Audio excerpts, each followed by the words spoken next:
ముందు parliament Janata party MP అభ్యర్థి లేకున్నా మెదక్ పార్లమెంట్కి ఏమేమి ఇచ్చిండో నేను ప్రత్యేకంగా మీకు చెప్పాల్సిన అవసరం లేదు.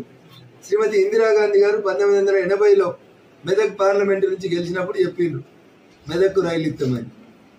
1980లో చెప్పిన రైలు కూత 2022లో గౌరవనీయులు నరేంద్ర మోడీ గారు సాకారం చేసిరు తప్ప 1980 నుంచి 2022 దాకా 42 ఏళ్ల దాకా ఏం జరిగిందో మీరందరూ ఆలోచించాలి.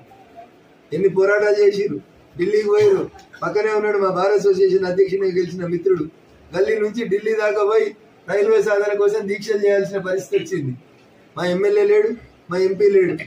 అయినా ఈ ప్రాంత ప్రజల కళను సాకారం చేసినాం 42 సంవత్సరాల తర్వాత నరేంద్రుడు. గజ్వేల్ ఎమ్మెల్యే బీజేపీ కాదు, సిద్దిపేట ఎమ్మెల్యే బీజేపీ కాదు.